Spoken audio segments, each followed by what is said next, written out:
We have been in a rinse and repeat forecast this past week where we haven't seen really any rain and we've just been warm with temperatures in the low 90s here in Corpus Christi. That is exactly what we saw yesterday. We reached a high of 91 degrees.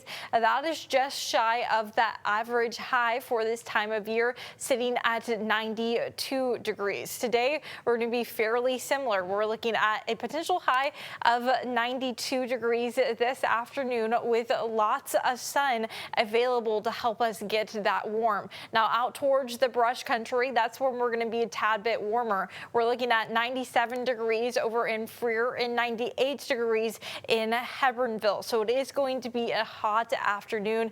Make sure you're staying hydrated, especially since it is going to be harder to cool your body off when we're looking at how humid we are going to be. We are seeing dew points sitting in the mid 70s throughout the coming week. And when you take that in account, we're looking at it feels like temperatures over 100 degrees. Really, this is what we're going to continue to see throughout the summer, but something that you should continue to keep in mind, because when we are more humid, it is harder for your body to sweat and cool yourself off. So 106 degrees today here in Corpus Christi for your feels like temperature, 108 degrees over in Benavides, 109 in Falfurrias. If you're going to be heading to the beach, that feels like temperature will be closer to 100 degrees. So make sure to stay hydrated out there as well. Out in the water, though, be careful. There is a moderate risk for some rip currents today.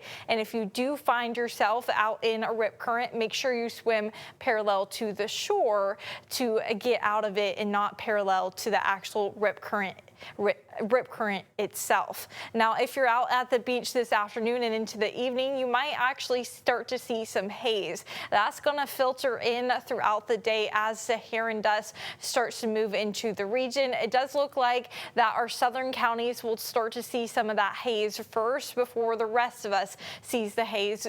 But the thickest portion of that haze will actually be here on Monday. That's when our air quality will likely take more of a hit, and again when we are going to see a bigger impact on our skies. Now that haze is going to linger into our Tuesday before moving further west into the state of Texas. One thing about Saharan dust is that it does suppress our rain chances. So we are going to be dry today, tomorrow, and Tuesday. Now the second half of the week is when we could start to introduce a stray shower with the sea breeze, and that's as we are going to start to see a little bit moisture here in the coastal bend. So I've got us at about a 20% chance of rain on Friday and Saturday.